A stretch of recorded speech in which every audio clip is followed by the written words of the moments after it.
Desde que la humanidad existe, los asesinos en serie han deambulado por el mundo. Algunos de los casos más examinados de tales personas incluyen a personajes como Jeffrey Dahmer, Ted Bundy y Joseph James DeAngelo, o el asesino del Estado Dorado. Pero hay docenas de criminales menos discutidos que son igual de crueles, insensibles e inquietantes que estos hombres. Acompáñanos en este video mientras examinamos los casos de 3 asesinos en serie de los que no aprendiste en la clase de criminología.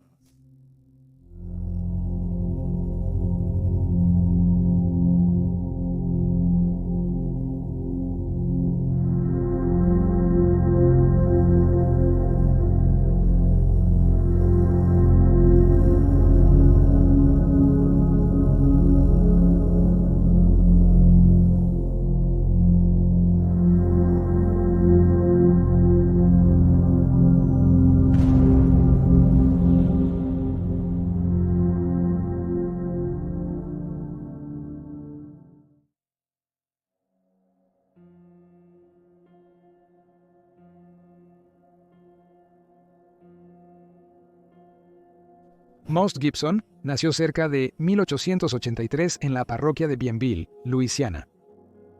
Se documenta poco sobre su juventud y la naturaleza de su primer delito, pero se ha determinado que fue encarcelado por primera vez en 1904 en Baton Rouge. 3 años después, y bajo el nombre de Monk Gibson, fue llevado a juicio después de emboscar y disparar a otro hombre.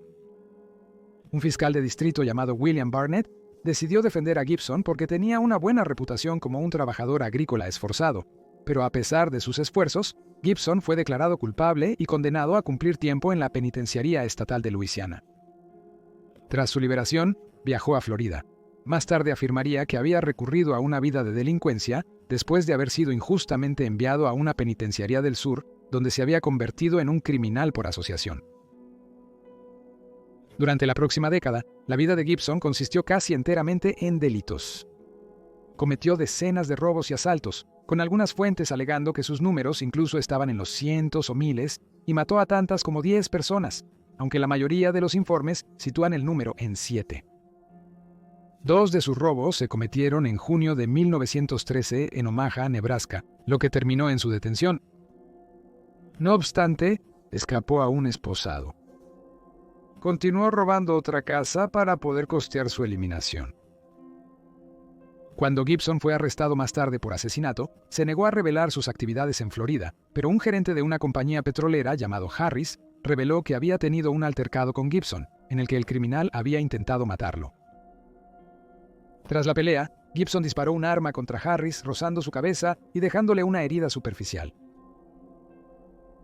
El primer asesinato conocido de Gibson ocurrió en Nochebuena de 1908 en Addis, Luisiana. Gibson, de 25 años, trabajaba para J.R. Rivet, dueño de un restaurante, quien le ordenó conseguir pollos para el desayuno del día siguiente. Un colega, Joe Clark, salió antes que Gibson. A la mañana siguiente, encontró a J.R. en el restaurante en un charco de sangre. Había sido golpeado hasta la muerte. Acompañado por otro hombre, Joe también descubrió que un baúl de JR's había sido abierto y revuelto, lo que sugería que el robo era el motivo. Una semana después, el 1 de enero de 1909, un hombre llamado Brown Roberts fue arrestado en relación con el caso. A pesar de que los investigadores creían que al menos era cómplice del crimen, no había suficientes pruebas para vincularlo con la escena. 5 meses después, el 27 de mayo, una turba enojada de hombres irrumpió en la prisión donde se encontraba Roberts e intentó forzar una confesión de él, pero fracasaron. Se informó que Roberts nunca más fue visto ni escuchado después de eso. Las autoridades han especulado que Gibson también fue responsable del asesinato de Susan Bigelow Clark. Se afirma que una segunda víctima de la persona en cuestión murió el 1 de noviembre de 1919 en Orange City, Florida. Los investigadores desarrollaron esta teoría después de que Gibson confesó haber matado a una mujer en Orange City, en noviembre de 1919 por estas fechas. Otra mujer en la ciudad fue robada, lo que llevó a algunos a especular que este crimen también había sido cometido por Gibson. Sus siguientes víctimas fueron los Earharts, asesinados en Phoenix el 6 de junio de 1920. Notablemente, Gibson había sido detenido menos de un mes antes, después de que lo atraparon importando alcohol al país. Cumplió 24 días en la cárcel en Douglas, Arizona, y llegó a Phoenix el 3 o 4 de junio. Usó un martillo para irrumpir en la casa de los Earhart, despertando a la pareja dormida. El esposo intentó luchar contra Gibson para proteger a su mujer, pero fue rápidamente vencido y asesinado. Su esposa fue golpeada hasta la muerte, sobreviviendo solo para arrastrarse hasta su esposo antes de fallecer. Jacob Jr., el hijo de la pareja, descubrió sus muertes y contactó a las autoridades de inmediato. Según informes, 2 hombres en un Ford a rayas huyeron de la escena, pero nunca fueron detenidos. Las pruebas de huellas dactilares en la casa sugerían que solo había un asesino, por lo que pronto se consideró poco probable que estuvieran involucrados. Durante la investigación, se entrevistó y liberó a 150 individuos. Se ofreció una recompensa de $3,000, equivalente a casi $50,000 actuales, por información que lleve a la detención. Pero el dinero no fue reclamado. Varias semanas después, un hombre mexicano llamado Jesús María Barboa fue interrogado y llevado a la escena del crimen. No está claro cómo los investigadores terminaron creyendo que Barboa estaba involucrado, pero él confesó haber matado a los Earharts en la escena del crimen, posiblemente bajo coacción. Aunque se declaró culpable en el juicio, las autoridades parecían no estar convencidas por sus afirmaciones y observaron que estaba casi en un estupor cuando contó su historia. Esto resultó en su absolución y su envío a un hospital psiquiátrico. El último asesinato de Gibson ocurrió el 15 de julio de 1920, en Fullerton, California, cuando irrumpió en un rancho para robar el lugar, pero en el proceso despertó a los residentes Roy G. Trapp y su esposa. Roy fue asesinado a martillazos, mientras que su esposa fue golpeada hasta perder el conocimiento. Días después, un telegrafista leyó sobre el crimen, con la descripción de un posible sospechoso. Un tendero pudo dar a los investigadores una descripción cuando una linterna dejada en la escena fue rastreada hasta él. Tras leer la historia, el operador de telégrafo se topó con Gibson, quien coincidía con la descripción del sospechoso, mientras éste intentaba comprar boletos para Albuquerque.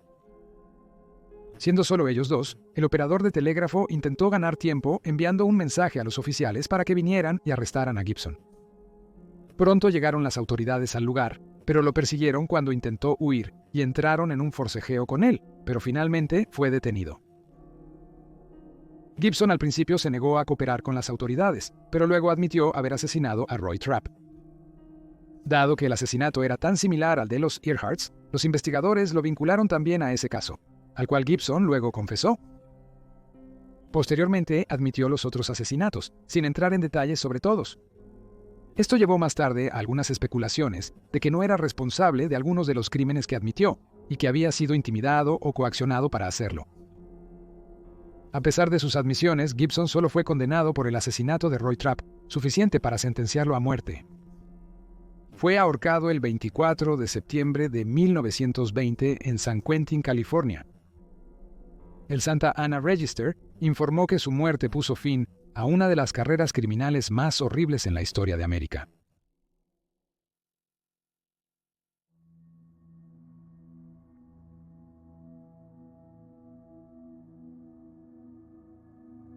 David Meyerhofer nació el 8 de junio de 1949 y creció junto a sus 4 hermanos en Manhattan, un pequeño pueblo del condado de Gallatin, Montana.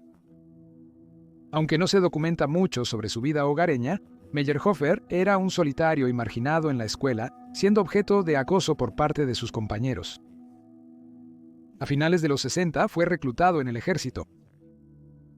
En 1973, 5 años después, fue dado de baja honorablemente del Cuerpo de Marines y regresó a Manhattan, su ciudad natal, donde comenzó a trabajar como manitas y carpintero.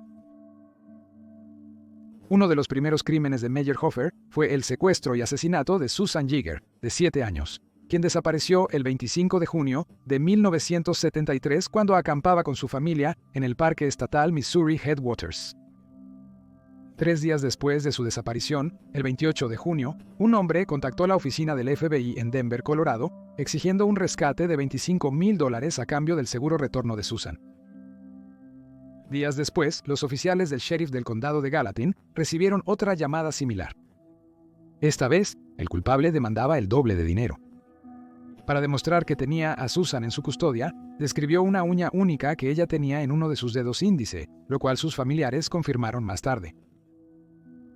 Pronto, las autoridades planearon pagar el rescate para atrapar al perpetrador.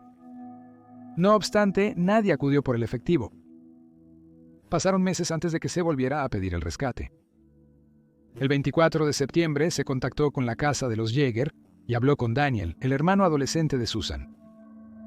Se refirió a su llamada previa con las autoridades para probar que era el mismo llamante, y la conversación con Daniel fue grabada por una intervención telefónica instalada previamente por el FBI. La llamada fue rastreada hasta Cheyenne, Wyoming, pero esta pista no llevó a ningún arresto. El caso se enfrió en los meses posteriores. En febrero de 1974 se hallaron restos de un esqueleto en Lockhart Place, un rancho abandonado en Three Forks, Montana. Los restos pertenecían a dos individuos, una niña de entre 6 y 8 años y una joven de entre 18 y 20 años. A pesar del descubrimiento, no sería hasta el 25 de junio que el llamante volvió a hacer contacto cuando llamó a la casa de los Yeager. Habló con Marietta, la madre de Susan, y se probó describiendo la apariencia de Susan. Finalmente terminó la conversación afirmando que no podía devolver a la niña. En los días siguientes, un residente de Three Forks contactó a los investigadores tras descubrir que recibió una factura por una llamada realizada el 25 de junio. Sin embargo, él no realizó esa llamada. Más tarde, las autoridades inspeccionaron los cables telefónicos de la zona y hallaron una pasarela de voz y otros dispositivos que creían habían sido instalados por los secuestradores para que él pudiera realizar la llamada. Los primeros perfiles del FBI ofrecieron construir un perfil del sospechoso para ayudar a los investigadores a reducir su grupo de sospechosos. Afirmaron que probablemente era un hombre blanco de entre 25 y 30 años, local de la zona, que había trabajado en telecomunicaciones con el ejército y era un marginado social que luchaba por conectar e interactuar con otras personas. Esto llevó a las autoridades a sospechar de Meyerhofer. Un hombre que coincidía con su descripción había visitado Three Forks varias veces entre 1973 y 1974 para trabajar en ranchos del área, incluyendo el lugar Lockhart, como parte de su labor de manitas. Además, un recibo de taller de reparación de automóviles reveló que había estado en Cheyenne el día antes de las llamadas telefónicas hechas desde allí. Fue arrestado en agosto de 1974 y llevado a interrogatorio. Meyerhofer protestó su inocencia bajo custodia y aceptó someterse a una prueba de polígrafo e interrogatorio bajo la influencia de un suero de la verdad. Sin embargo, las entrevistas arrojaron pocos resultados y las pruebas de polígrafo fueron inconclusas. Por falta de evidencia, los investigadores tuvieron que dejarlo libre. Un mes después, se mostraron a Marietta Yeager las grabaciones del interrogatorio, identificándolo como el hombre con quien había hablado por teléfono. Poco después, Marietta confrontó a Meyerhofer, algo que haría una y otra vez durante las siguientes semanas en un intento de averiguar qué le había sucedido a su hija y obtener justicia para su familia. El 24 de septiembre, el hombre que se identificó como Travis volvió a llamar a la casa de los Yeager. Afirmó que nunca volverían a ver a Susan y que era su culpa porque habían cooperado con la policía. Y cuando Marietta lo llamó por el nombre de David Meyerhofer, él no respondió. Sin que Meyerhofer lo supiera, el FBI monitoreaba la llamada, determinando de manera concluyente que él y el que llamaba eran la misma persona. Meyerhofer fue arrestado al día siguiente. Las búsquedas en su casa y coche revelaron ropa de mujer ensangrentada, manchas de sangre descoloridas, una mano humana y varios dedos guardados en la nevera. Cuando se le confrontó con las pruebas, Meyerhofer admitió el asesinato de Susan Yeager y de Sandra Smaligan, de 19 años, quien había desaparecido el 10 de febrero de 1974 de Manhattan, Montana. Afirmó que había intentado tener una relación íntima con Sandra, pero ella rechazó sus avances. Como resultado, la secuestró, la ató y la amordazó. Finalmente murió por asfixia. Mientras tanto, afirmó haber apuñalado a Susan hasta matarla. Se desconoce el motivo del secuestro. Sin embargo, negó intensamente haberla agredido sexualmente o tener interés en hacerlo. Desmembró los cuerpos de ambas víctimas y luego los enterró en una hoguera antes de arrojar sus cenizas y los fragmentos de huesos en Lockhart Place. Para eludir la pena capital, Meyerhofer confesó otros 2 homicidios. Uno fue de Bernard Polman, de 13 años, quien había sido asesinado a tiros en Three Forks en 1967 y cuya muerte inicialmente se atribuyó a una bala perdida de un cazador. El otro asesinato fue de Michael Rainey, de 12 años, quien fue golpeado hasta la muerte en Three Forks en 1968. Meyerhofer no dio muchas razones para estos asesinatos, pero los investigadores sospechaban que probablemente había matado aún más, posiblemente en otras partes del estado o del país, aunque algunos de los crímenes que se le atribuyeron fueron posteriormente relacionados con otros asesinos, como Wayne Nance y Richard William Davis. Meyerhofer se suicidó solo 4 horas después de confesar los asesinatos. Notablemente, su hermano menor fue arrestado a mediados de los 80 por una serie de violaciones a menores y fue liberado en 2017. Hubo cierta especulación de que algo había sucedido en la infancia de ambos chicos que los llevó a cometer actos tan violentos, pero una hermana que fue entrevistada más tarde negó que hubiera algún abuso en el hogar. En 2005, trabajadores de la construcción que renovaban un garaje en Manhattan descubrieron objetos de Sandra. Los objetos, escondidos en una pared, fueron devueltos a su madre al no encontrarse nada sospechoso.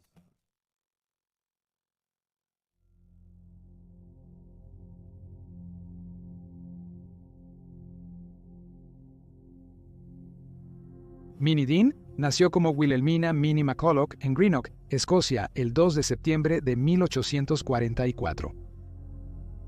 La vida temprana de Dean es un misterio, salvo que su padre era ingeniero ferroviario y su madre falleció cuando él tenía 13 años.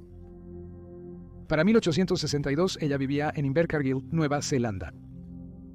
Había emigrado al país con su joven hija para vivir con una tía que ya había establecido una vida allí y estaba embarazada de su segundo hijo. No está claro quién era el padre de los niños, pero Dean afirmó ser viudo, aunque nunca se ha encontrado evidencia de un matrimonio. Se convirtió en maestra poco después de establecerse en su nueva vida y en 1872 conoció y se casó con Charles Dean, un tabernero. Finalmente, la pareja se mudó a Winton y Charles empezó a criar cerdos. Aunque al principio de su matrimonio estaban económicamente estables, ahora empezaban a tener problemas financieros. Charles fue declarado en bancarrota en 1884. Pero los problemas de la pareja no se limitaban solo a las finanzas. Según la British Broadcasting Corporation, una hija de Dean se ahogó junto a sus 2 hijos, lo que contribuyó a la persistente depresión de Dean. Para subsistir, empezó a criar bebés, una práctica habitual en la que se daban niños a una mujer, frecuentemente casada, para que los cuidara a cambio de un pago mensual o una cantidad de dinero. Debido a las limitaciones del control de natalidad en el siglo XVIII, era socialmente inaceptable tener un hijo fuera del matrimonio, y muchas madres eran pobres y pasaban todo el día en condiciones sombrías en un asilo de pobres.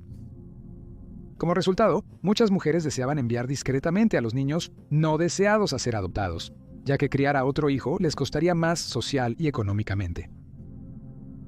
La crianza de bebés fue muy popular en este periodo, especialmente en el Reino Unido, pero también en Estados Unidos, Papúa, Australia y Nueva Zelanda. Dean cuidaba hasta 9 niños a la vez y nunca le faltaban clientes. Dado que las tasas de mortalidad infantil eran altas durante este tiempo, no era fuera de lo común que los niños bajo el cuidado de Dean simplemente desaparecieran, habiendo fallecido por una u otra dolencia. En marzo de 1889, perdió a un bebé de 6 meses después de que el bebé sufriera convulsiones, y 2 años después, un bebé de 6 semanas falleció por problemas respiratorios. Ninguna de las muertes fue particularmente sospechosa, aunque el descubrimiento de un niño que se ahogó bajo su cuidado en 1894 sí levantó algunas cejas, particularmente cuando Dean escondió el cuerpo en su jardín. A pesar de la investigación forense, se consideró que ella no era responsable de las muertes, debido a los múltiples factores que podrían contribuir a la muerte de un niño en ese momento, como la mala higiene y las enfermedades transmitidas por la madre biológica. Sin embargo, el daño a la reputación de Dean parecía irreversible. En los meses siguientes, circulaban rumores de que era una mala cuidadora y maltrataba a los niños de los que se suponía debía cuidar.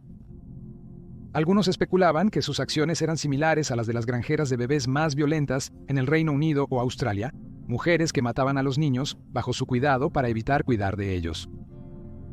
Pero era difícil demostrar cuán responsable era Dean en las muertes de algunos de los niños, especialmente porque no había necesidad de registros formales en ese momento. por lo que era imposible rastrear a los niños o demostrar que desaparecieron mientras estaban bajo su cuidado.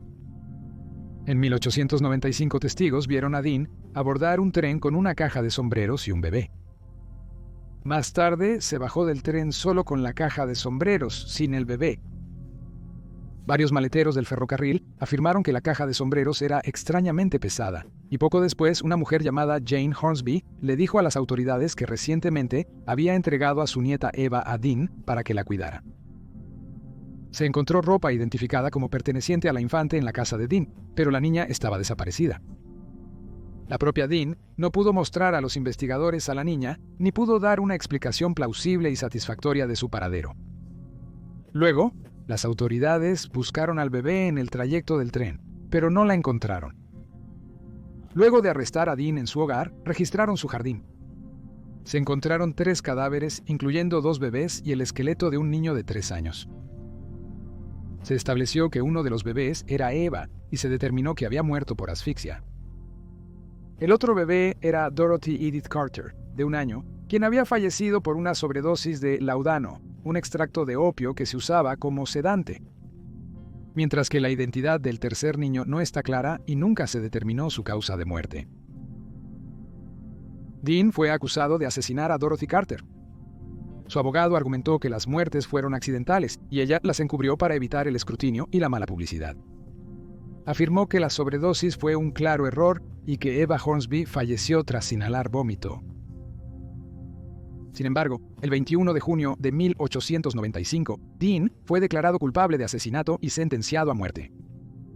Durante su encarcelamiento, escribió sobre su vida, mencionando haber cuidado a 28 niños. De ellos, las autoridades encontraron 5 saludables. 1 fue reclamado por sus padres, 2 eran sus hijas adoptivas. 6 fallecieron bajo su cuidado.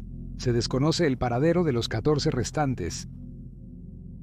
Minnie Dean, de 50 años, fue ahorcada en Invercargill el 12 de agosto de 1895, siendo la única mujer ejecutada en Nueva Zelanda. Antes de morir, se le preguntó si quería decir algo. Se informó que respondió, notablemente, varias otras mujeres entre 1872 y 1891 fueron declaradas culpables de asesinato de niños, y aunque todas habían sido condenadas a muerte, sus sentencias fueron conmutadas a cadena perpetua. Los crímenes de Dean impulsaron la creación de leyes como la Ley de Protección de la Vida de 1893 y la Ley de Protección Infantil de 1896, diseñadas para proteger a los niños.